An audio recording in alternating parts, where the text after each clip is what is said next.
नमस्कार प्रेक्षकांनो, ठरलं तर मग मालिकेच्या येणाऱ्या आठवड्यामध्ये जबरदस्त ट्विस्ट आपण पाहणार आहोत आणि अखेर आपण ज्या क्षणांची वाट बघत होतो तो क्षण आता आपल्यासमोर येऊन साक्षी महिपतच्या पापाचा घडा भरून आता मुदत दिल्यानंतर आता 23व्या दिवशी अर्जुन असा कोणता तगडा पुरावा घेऊन येतो आणि 24व्या दिवशी तो तगडा पुरावा भर कोर्टात आता जजला दाखवून 24व्या दिवशी साक्षीला कशी अर्जुन अटक करतो आणि विलासचा खून हा साक्षीने केल्याचे सिद्ध करताच आता अर्जुन भर कोर्टामध्ये कसा पुराव्याचा धमाका उडवतो हे सगळं या व्हिडिओमध्ये आपण बघणार आहोत। आणि त्यामध्ये आता भर कोर्टात आता दामिनीने हिअरिंग मागवल्यानंतर सगळेजण आता कोर्टात आलेले असतात आणि इकडे अचानक आता दामिनीने हिअरिंग का मागून घेतली असेल, दामिनीकडे काही पुरावा मिळाला आता अशी भीती सायलीला वाटलेली असते। पण ज्यावेळेस आता दामिनी महिपत साक्षीसोबत अर्जुन आणि सायली हे कोर्टाबाहेर दामिनीला भेटतात आणि त्याच वेळेस अर्जुनच्या लक्षात येतं की यांच्याकडे काहीच नाही आहे आणि फक्त भीती घालवण्यासाठी दामिनी हे सगळं काही करते। आणि त्यानंतर आता इकडे आतमध्ये येताच आता दामिनीने महिपत साक्षीला सांगितलेलं असतं की हे बघा, हा माइंड गेम आहे, माइंड गेम। साक्षी म्हणते की दामिनी मॅडम, तुम्ही तर तुमच्या माइंडने सगळा खेळच पलटवला, तो अर्जुन निम्मा घाबरलाय आणि निम्मा तो संपलाय। तर आता दामिनी म्हणते की हे तुमच्या लक्षात यायचं नाही, ह्या आमच्या गोष्टी असतात। आणि माइंड गेम खेळून आता दामिनीने कोर्टात सुनावणी मागितल्यानंतर आता हुशारीचा डाव खेळत दामिनीने आत्तापर्यंत 2 वर्ष झालेत अख्ख्या जगाचं या विलासच्या खुनाच्या केसकडे लक्ष लागून राहिलेलं आहे माय लॉर्ड, तरीसुद्धा या खुनाचा निकाल अजून लागलेला नाहीये। आणि लगेच आता दामिनी म्हणते की अर्जुन सुभेदार हे देखील पुरावे आणण्यात आणि विलासचा खून कोणी केला हे दाखवण्यामध्ये अयशस्वी ठरलेले आहेत। आणि त्यानंतर आता अर्जुन म्हणतो की पण तुम्ही तरी त्या 2 तासामध्ये साक्षी कुठे होती हे का बरं प्रूव्ह केलेलं नाही। दामिनी म्हणते की फॉरेन्सिक रिपोर्ट्सनुसार त्या साक्षी शिकरे ही रिसॉर्टमध्येच होती, ती काही आश्रमात त्यावेळेस नव्हती। तेव्हा लगेच अर्जुन म्हणतो की पण फॉरेन्सिक रिपोर्ट्समध्ये हे सुद्धा सिद्ध होतं आहे की 2 तास साक्षी शिकरे त्या आश्रमात नव्हती। त्यामुळे आता दामिनी जे काही बोलली त्याचा विचार करून जजने आता खरोखर हा निकाल लागला पाहिजे आणि पुढच्या 1 महिन्यात जर पुरावे दाखल केले नाही तर आम्ही या केसचा निकाल देणारच आहोत आणि या केसचा निकाल लागणारच आहे असे जजने सांगितलेले असते। आणि अर्जुनला जर त्याच्याकडे काही पुरावे असतील तर ते घेऊन येण्यासही सांगितलेले असते। त्यासाठी अर्जुनला जज आता 25 दिवसाची मुदत देतात आणि लगेच आता केसची कामकाज बंद झालेलं असतं। आणि हुशारीने दामिनीने आता अर्जुनचा डाव अर्जुनवरच घातलेला असतो आणि या 25 दिवसात अर्जुन काहीच करू शकत नाही याची आता महिपत साक्षीला खात्री झालेली असते। आणि दोघेही आनंदी होऊन आता घरी येतात। आणि इकडे आता अर्जुन घरी येताच आता रागाने त्याची बॅग आता कॉटवर फेकून देतो आणि म्हणतो की 24 दिवस, या 25 दिवसात आपल्याला इकडचं जग तिकडे करावं लागणार आहे सायली। आणि काही जरी करून त्या साक्षी शिकरेने विलासचा खून केला हे आपल्याला सिद्ध करावंच लागणार आहे।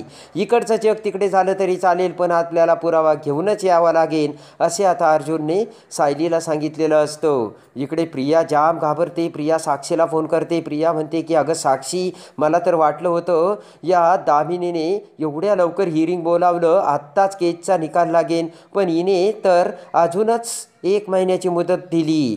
तेव्हा आता साक्षी म्हणते की प्रिया, तुला कळलं नाही, तिने फक्त 1 महिन्याची मुदत दिली आणि जे अर्जुन 2 वर्षात करू शकला नाही ते आता अर्जुनला 1 महिन्यात करणं शक्यच नाही आणि तो कोणताही पुरावा आणू शकत नाही। शेवटी विजय हा आपलाच होणार प्रिया, तू त्याची काही काळजीच करू नकोस असे आता साक्षीने प्रियाला सांगितलेलं असतं। अर्जुन म्हणतो हे बघा सायली, आपल्याला आता जास्त प्रयत्न करावे लागणार आहे। आणि अर्जुनने हे देखील सायलीला सांगितलेलं असतं की सायली, दामिनीला वाटतंय तिने आपल्याला 1 महिन्याची मुदत दिली आणि हुशारीचा डाव खेळला, पण असं काहीच नाही आहे। दामिनीचा हा डाव तिच्यावरच उलटणार आहे, तुम्ही लक्षात ठेवा सायली असे अर्जुन आता सायलीला बोलतो। आणि सायलीला आता वाईट वाटत असतं. सायली म्हणते की मला मधुभाऊच्या डोक्यांवरचं हे ओझं लवकरात लवकर खाली करायचं आहे.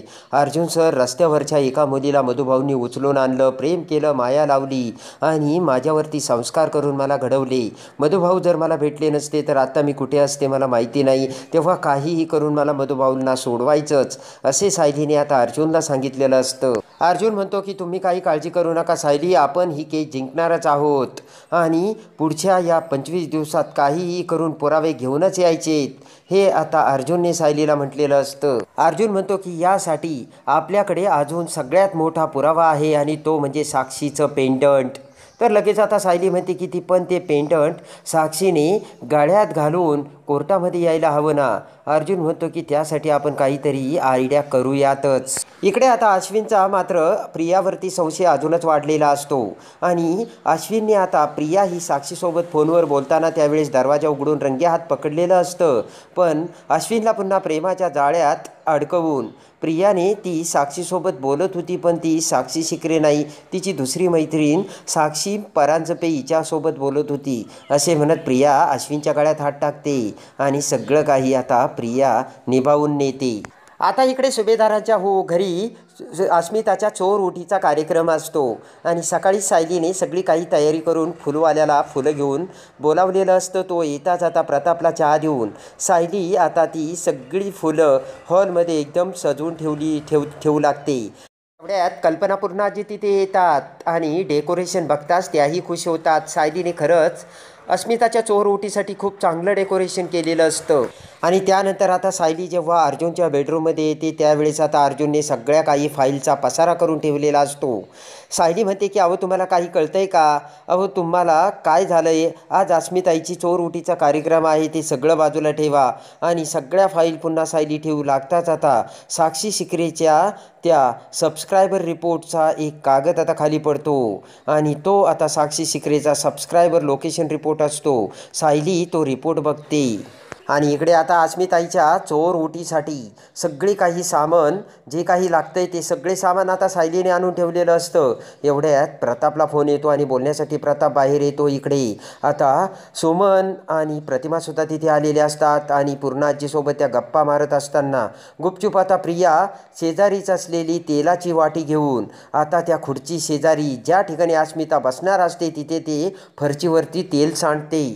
आता इकडे खांडेकर आणि साक्षी शिकरेचे ते लोकेशन रिपोर्ट आता दोन्हीही सायलीसमोर आलेले असतात. सायली ते अर्जुनला दाखवते आणि म्हणते की दोन्ही रिपोर्ट एकाच कंपनीचे आहे, मग दोन्ही रिपोर्टच्या शाईमध्ये आणि लोगोमध्ये एवढा फरक का.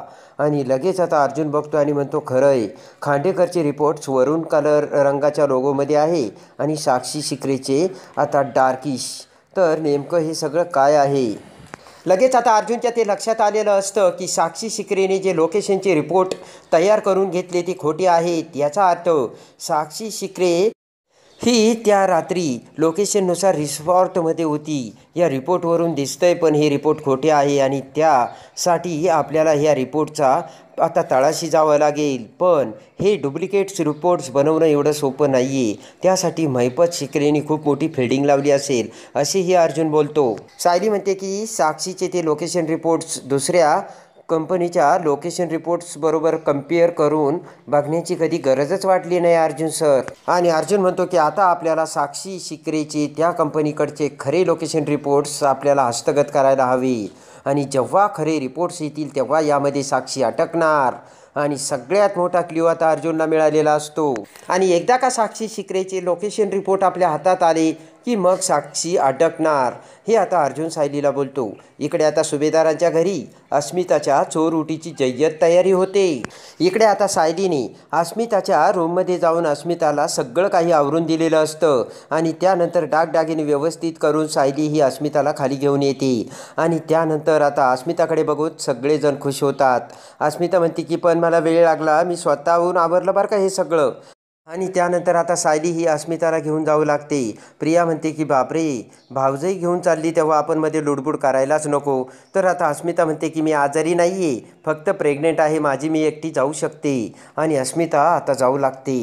आणि त्यानंतर आता बसायच्या ठिकाणी अस्मिता आलेली असते आणि तिथे तेल सांडलेलं असतं. सगळेजण आता अस्मिताला बसावयास सांगतात आणि हसतच सगळ्यांकडे बघत अस्मिता आता पुढे येऊन तिच्या जागेवर बसायला लागताच आता प्रियाने तिथे तेल सांडवल्यानंतर आता पटकन आता अस्मिताचा पाय सटकवतो आणि त्याच वेळेस आता अस्मिता पडू लागताच पाठीमागे असलेली सायली अस्मिताला धरते आणि अस्मिताला सायलीने वाचवलेलं असतं. आणि त्यानंतर आता इकडे प्रिया म्हणते की या सायलीनेच हे सगळं इथे ठेवलं आणि इथे तेल ठेवायची काय गरज होती. आणि लगेच आता प्रिया म्हणते की अस्मिताचा पाय सटकून अस्मिताचं बाळसुद्धा जाऊ शकत होतं. ती ऐकता सायली तोंडाला हात लावते आणि आता सायलीला मोठा धक्का बसतो. तर पुढे येत प्रताप म्हणतो गप्प बस तन्वी, तू काही बोलू नकोस, कुणाचा असेल किंवा नसेल पण माझा सायलीवरती पूर्ण विश्वास आहे आणि सायलीने इथे तेल वगैरे काहीच ठेवलं नसणार असे म्हणत आता प्रतापने सायलीवरचा विश्वास दाखवलेला असतो. इकडे आता अस्मिताला त्या धक्क्यातून सावलीने वाचवलेलं असतं खरं, पण प्रियाचं आता मेन टार्गेट असतं की 25 दिवस अर्जुनला या केसपासून बाजूला ठेवायचं आणि काहीही करून अर्जुनचं लक्ष डायव्हर्ट करायचं. आणि जर अस्मिता पडली असती तर अर्जुनचं सगळं लक्ष इकडे आलं असतं आणि मग अर्जुन केसमध्ये काहीच करू शकला नसता. असा आता प्रियाचा डाव असतो, पण तो डाव सायलीने आता उधळून लावलेला असतो. आणि त्यानंतर आता अर्जुनने एक भयानक डाव खेळलेला असतो आणि व्हॅलोनेट टेलिकॉम कंपनी याचे खोटे लोकेशन रिपोर्ट आता महिपतने बरोबर अरेंज केल्याचे अर्जुनच्या लक्षात येऊन अर्जुन आता साक्षीचे ते रिपोर्ट घेऊन आता त्या व्हॅलोनेट टेलिकॉम कंपनीकडे आलेला असतो. आणि तिथे आता अर्जुन चौकशी करतो आणि साक्षी शिकरेचा त्यांनी आता ओरिजिनल रिपोर्ट्स मागवलेला असतो.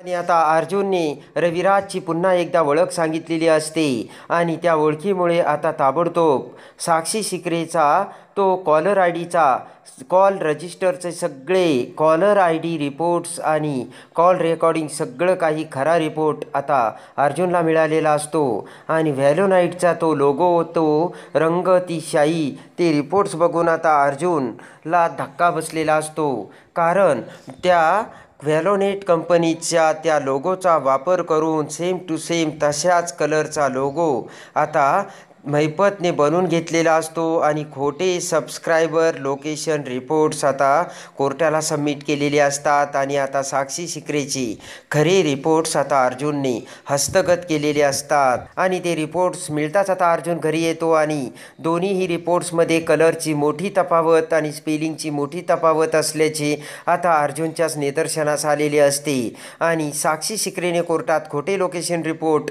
दाखवले हे देखील आता अर्जुन त्या रिपोर्ट्सवरून सिद्ध करणार असतो आणि ते खरे रिपोर्ट्स आता अर्जुनला मिळालेले असतात. आता अर्जुनकडे पुरावा आलेला असतो आणि तो पुरावा म्हणजे ज्या रात्री विलासचा खून झाला त्या रात्री लोकेशननुसार साक्षी ही फोनवरती दुसऱ्या ठिकाणी बोलत होती आणि साक्षीचं लोकेशन बोलतानाचं वेगळं दाखवलं होतं. हे खोटे रिपोर्ट्स आता ज्यावेळेस तयार होऊन महिपतने म्हणजे दामिनीने कोर्टात दाखवलेले असते आणि त्यानंतर मात्र खरी रिपोर्ट अर्जुनकडे आलेली असते. आणि त्यावेळेस आता लोकेशननुसार साक्षी ही आश्रमातच होती हे त्या रिपोर्ट्सवरून आता लगेचच लक्षात आलेलं असतं. कारण त्यावेळेस साक्षीचा मोबाईल हा आश्रमात होता, साक्षीसोबत होता हे त्या रिपोर्ट्सवरून अर्जुनला समजलेलं असतं. आणि त्यानंतर आता साक्षीचं ते पेंडंट अर्ध तुटलेलं आता अर्जुनकडे असतं आणि काही जरी झालं तरी सुनावणीच्या वेळेस साक्षी ही ते ती पेंडंटची चेन जर गळ्यात घालून आली तर त्याचा अर्धा तुकडा आपल्याकडे आहे आणि आपल्याला कोर्टात ते सगळ्यांसमोर प्रूव्ह करता येईल हे आता अर्जुन आता सायलीला सांगतो. अर्जुन म्हणतो काही जरी झालं तरी साक्षी ते पेंडंट गळ्यात घालूनच आली पाहिजे, तरच आपल्याला साक्षी आश्रमात होती हे प्रूव्ह करता येईल.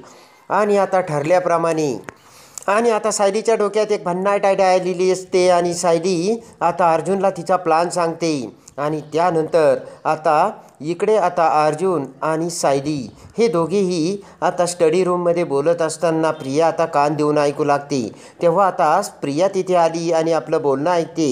हे दोघांच्याही लक्षात येऊन सायली म्हणते की अहो अर्जुन सर ऐका ना, आता ना आपण ह्या वेळेस काहीही करायचं आणि ही केस जिंकायचीच. त्यासाठी आपल्याला काही जरी करावं लागलं तरी चालेल. आणि तुम्हाला माहिती आहे का, आता केसच्या सुनावणीच्या दिवशी मी माझ्या गळ्यात आवडती मला तुम्ही जी सोन्याची चेन केली ना ती घालून येणार आहे. आणि असं म्हणतात की आपली आवडती वस्तू जर गळ्यात घालून जर आपण महत्त्वाच्या कामासाठी गेलो तर ते आपल्या बाजूने लागतं. तेव्हा आता लगेचच प्रिया म्हणते की असं आहे का. आणि प्रियाने ताबडतोब आता प्रिया साक्षीला फोन करते आणि म्हणते की हे बघ, तू ना सुनावणीच्या दिवशी तुझ्या आवडती जी गळ्यातलं सोनं असेल ते घालून ये, त्यामुळे केस आपल्याच बाजूने लागणार. साक्षी खुश होते आणि म्हणते हो.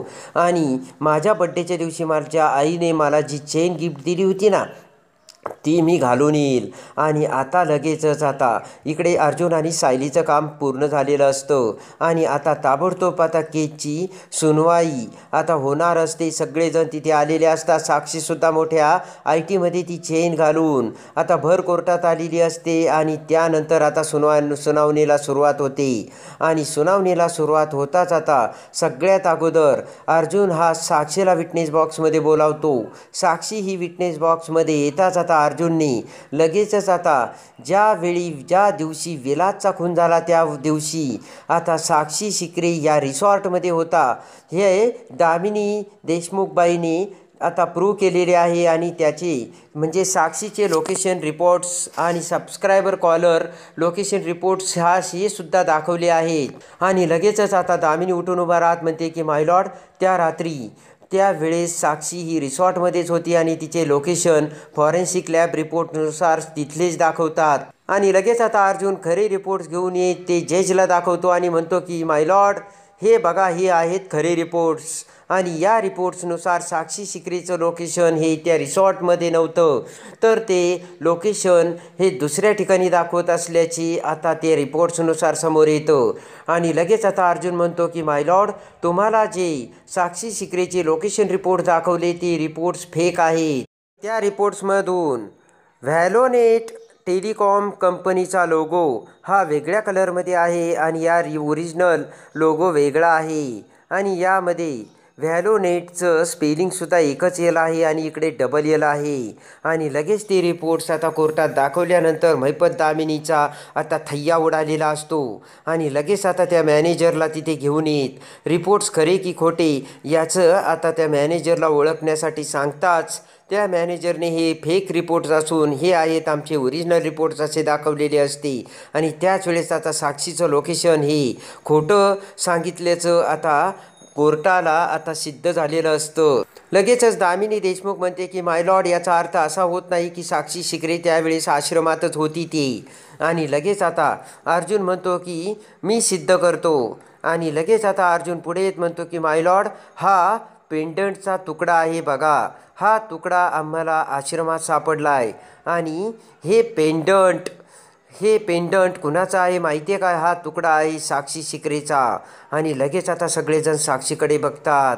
अर्जुन म्हणतो की ज्या वेळेस आश्रमात विलासचा खून झाला त्यावेळेस विलासचा खून होते वेळेस साक्षी आणि विलासमध्ये झटापट झाली. आणि त्या झटापटीत आता मधुभाऊंबरोबर झटलेल्या त्या झटापटीत साक्षीच्या गळ्यातील हा पेंडंटचा साक्षीच्या गळ्यातील हे पेंडंट तिथे तुटून पडलं, त्याचा तुकडा तुटून पडला होता आणि तो आम्हाला सापडला.